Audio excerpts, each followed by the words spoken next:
और कैंपियरगंज के विधायक फतेह बहादुर के प्रेस कॉन्फ्रेंस के बाद से लगातार राजनीतिक गलियारों में हलचल तेज हो गई है और यह हलचल मंदिर तक आ पहुंची है।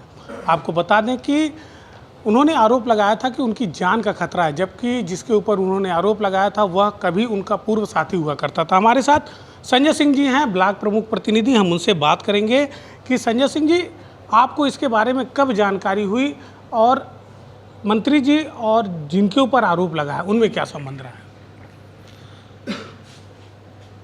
देखिए, मुझे इसकी जानकारी कल हुई व्हाट्सएप के माध्यम से।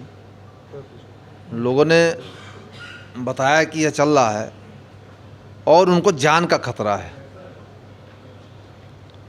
तो जान का खतरा किससे है उस समय तो पता नहीं लगा, लेकिन फिर इनका एक स्टेटमेंट आया कि जिसकी माता वार्ड संख्या 15 से भारतीय जनता पार्टी से जिला पंचायत सदस्य हैं, उनके परिवार के उन्हीं का बेटा राजीव रंजन चौधरी से उनको खतरा है। क्योंकि पूर्व में वह इन्हीं के साथ राजीव रंजन चौधरी रहते थे और हर चुनाव में इनके साथ रहे, चाहे वह जिला पंचायत अध्यक्ष का चुनाव हो, इन्हीं के गाड़ी में बैठ के वो घूमते थे और सभा करते थे। चाहे वो विधानसभा रहा हो, विधानसभा में भी उसको साथ साथ लेके ये सभा किए गांव-गांव चलते थे, क्योंकि कुछ उसका जनाधार था जो एक युवाओं में पकड़ थी। तो ये सबको लेके इस प्रकार से चलते रहे। अभी चेयरमैन का अभी कुछ विगत वर्ष टाउन एरिया पीपीएन का चेयरमैन का चुनाव हुआ, उसमें राजीव रंजन चुनाव लड़े और अच्छे दमदारी से लड़े, जिसकी वजह से इनको काफ़ी परेशानी हुई। क्योंकि कोई भी व्यक्ति जब लोकप्रिय होता है तो इनको अच्छा नहीं लगता है। ये उसको दबाने की कोशिश करते हैं, फर्जी मुकदमे में फंसाने की कोशिश करते हैं। किसी के ऊपर 376 लगा देंगे, किसी के ऊपर ST लगा देंगे। और अभी तो उनका आरोप है कि पुलिस ही उनकी नहीं सुन रही, तो वो कैसे वो मुकदमा या धाराएं लगा देते हैं? जिस पुलिस की बात कर रहे हैं वो थाना पीपीएन में, वहाँ पे SO पुरुषोत्तम आनंद जी थे। इनके कहने पे उन्होंने फर्जी मुकदमा लिखा और उस मुकदमा की जब जांच हुई, CDR निकला, तो लोकसभा चुनाव में जो हाथापाई हुआ था उसमें राजीव रंजन का नाम उस समय वहाँ मौजूद नहीं थे। इन्होंने दरखास्त देख के ज़बरदस्ती उसका नाम उसमें फंसाया गया ताकि उसको परेशान किया जा सके। और HS की जहाँ तक बात है, ये कहते हैं वो हिस्ट्री शीटर है। जब इनके साथ वह चलता था गाड़ी में, इनके चुनाव में चलता था, तब वह हिस्ट्री शीटर नहीं था। आज वह हिस्ट्री शीटर हो गया और परम पूज्य महाराज जी के सरकार में अपराधी तो या तो जेल में है या तो छुपना की कोशिश कर रहे हैं कि मेरा कहीं इनकाउंटर ना हो जाए। तो क्या ऐसी दशा में कोई सुपारी दे सकता है? क्या किसी की सुपारी ले सकता है हत्या की? वो भी ऐसे व्यक्ति की जो शेरे पूर्वांचल कहा जाते हैं। शेरे पूर्वांचल कहते हैं उनको कि वाई श्रेणी की सुरक्षा उनको मिली हुई है।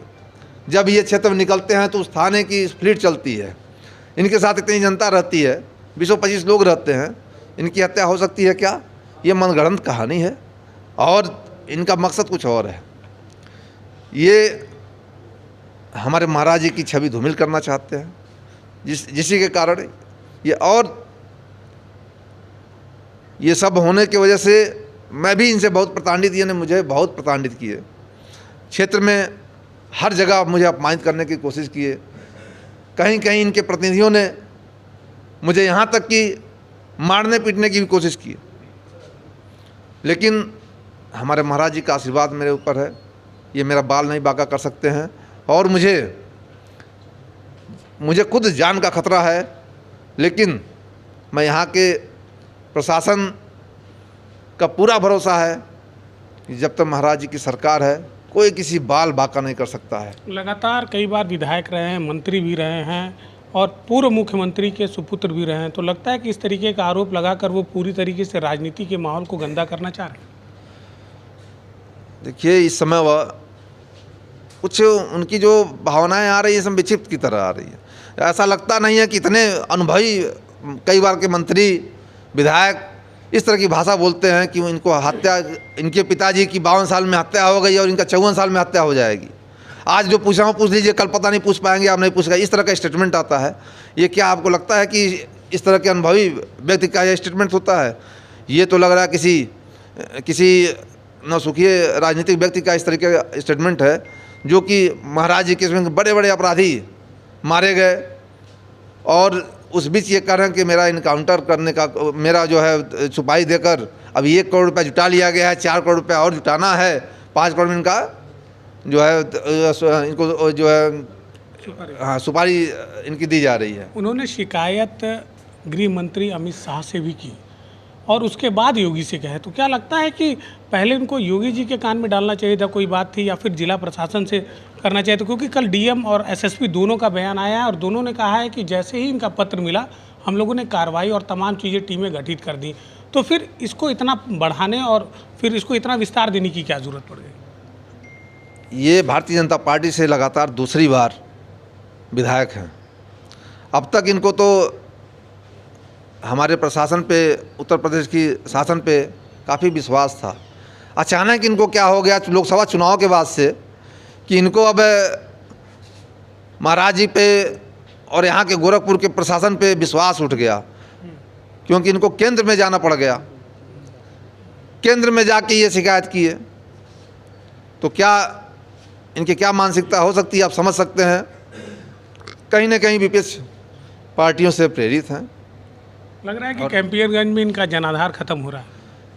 कैंपियरगंज में जनता अब जान चुकी है कि ये इसी तरीके का कार्य करते हैं, अपने जूतों के नीचे रख के राजनीति करना चाहते हैं, क्योंकि इनका तानाशाही बहुत ज़्यादा क्षेत्र में बढ़ चुका है। इससे पहले भी कई प्रतिनिधियों ने आरोप लगाया, आपके वहाँ दिनेश सिंह थे, इनके साथ चलते थे, और तमाम नेताओं ने भी आरोप लगाया है। तो लगता है कि अपने प्रभाव में या फिर सरकार को बदनाम करके ये अपना प्रभाव स्थापित करना चाहते हैं। विधानसभा कैंपियरगंज को ये अपनी बपौती समझते हैं।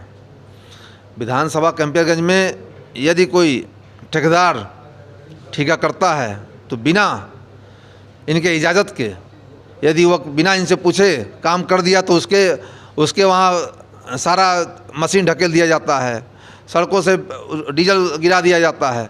इस तरह की गुंडाई क्षेत्र में होती है, तो पब्लिक यह देखती है और पब्लिक आज की बहुत जागरूक हो चुकी है। मीडिया के माध्यम से, अखबारों के माध्यम से और सोशल मीडिया तो बहुत तेज़ चल रही है, जिसके माध्यम से सबको इनके क्रियाकलापों का ज्ञात हो चुका है और सब लोग मुखर होकर इनके खिलाफ बोलना शुरू कर दिए हैं। इसलिए कि अब परम पूज्य महाराज जी के सरकार में तानाशाही नहीं चलेगी। 27 में विधानसभा भी है और अभी आपने हमसे बताया कि आपकी भी जान को खतरा है, तो कैसे अपने आप को प्रोटेक्ट कर रहे हैं आप? आपने कभी किसी अधिकारी या फिर सीधा सीएम से के संज्ञान में ये सब बातों को लाया? देखिए, मैं तो अकेले चलता हूँ, लेकिन मुझे गोरखपुर के प्रशासन पे पूर्ण विश्वास है कि किसी का बाल नहीं बांका हो सकता है। जान का खतरा इनसे है। ये लोगों की हत्या करा सकते हैं, इनकी हत्या कोई नहीं करा सकता है, क्योंकि ये बहुत मजबूत व्यक्ति हैं, इनके साथ सुरक्षा चलती है। और डर है आपको डर है अपनी जान का? बिल्कुल, मुझे तो लगता है कि जो यह सब ये अभी तक जो हमने स्टेटमेंट दिया, इससे तो लग रहा है कि इनको ये काफ़ी मुझसे गुस्से में, और कोई भी गलत कार्य मेरे प्रति। कोई फ़ोन आया किसी परिचित का, किसी का फ़ोन आया आपके पास? 15 जनवरी 2024 को इन्होंने खुद मुझे फ़ोन करके धमकी दी थी कि ऐसा है तुम अभी मुझे समझ नहीं पा रहे हो। मैंने बद्री जायसवाल जैसे व्यक्ति को, जमुना निषाद जैसे व्यक्ति को जूता मार के भगाया हूँ, और तुम्हारी क्या औकात है? तो इस तरह का इनका बयान हमेशा रहा है, और ये तमाम हर जगह मुझे धमकाने का प्रयास करते हैं, चाहे वो मंच से हो। मंच से मेरे गांव में जब मंच लगा था तो इन्होंने कहा था कि बाप बाप होता है, मेरा पर्दार बनने की कोशिश मत करो। तो हर जगह इनकी धमकी रहती है। तो कहीं ना कहीं मुझे डर तो है कि भाई मैं इनके तानाशाही में और इनके राजनीति में जो ये अब तक कैंपियरगंज विधानसभा में तनहा करते थे, कोई इनके प्रति था नहीं, तो इनको लग रहा है कि ये मेरा रोड़ा बनेगा, तो अपने अपने रास्ते से हटाने का मुझे प्रयास जरूर कर लगता है सकते हैं। चौधरी परिवार को सीएम से मिलना चाहिए, या आप लोग कोई पहल कर रहे हैं सीएम से सीधे मुलाकात करने की और इनकी शिकायत करने की? देखिए, चौधरी परिवार खुद मंदिर से जुटा हुआ है। यदि वह नहीं जुड़ा रहता तो भारतीय जनता पार्टी से जिला पंचायत सदस्य नहीं होता। तो स्वयं उन लोगों को मिलना तो चाहिए और महाराज जी को, हमारे मुख्यमंत्री जी को पूरी सच्चाई से अवगत कराना चाहिए, जिससे यह जो सही चीज़ है वह हो सके, अन्याय ना हो उनके परिवार के प्रति। तो देखिए, ये है संजय सिंह जी, जिन्होंने आरोप भी लगाया है पूर्व मंत्री और वर्तमान विधायक कैंपियरगंज, उनसे इनको अब जान का खतरा है। जिस प्रकार से इन्होंने बताया कि राजनीतिक प्रतिद्वंदिता लगातार बनी हुई है और वो उस क्षेत्र में किसी को पनपने नहीं देना चाहते, ये सीधा सीधा असर इसका 2027 में भी देखने को मिलेगा। फिलहाल अब ये पूरा मामला मुख्यमंत्री योगी आदित्यनाथ के पाले में है और वो किस प्रकार से कार्रवाई करते हैं ये आने वाला वक्त ही बताएगा। एनबी भारत के लिए गोरखपुर से निखिलेश प्रताप सिंह। दीदी ने फिर से मीठा बनाया है, अब क्या हुआ? प्रमोशन और बोनस दोनों मुझसे से। बोनस संभाल के रखो, प्रॉपर्टी में इन्वेस्ट करना। बेटा एफडी में इन्वेस्ट कर। इन्वेस्टमेंट कर दी, किस पे? खुद पे। अरे वाह बेटा, बेस्ट इन्वेस्टमेंट है ये, बेस्ट इन्वेस्टमेंट। Thank you. सच्चा प्यार सच में अनोखा होता है, कभी खुद से भी करके देखो। डायमंड कलेक्शन बाय एशप्रा, जश्न सच्चाई का।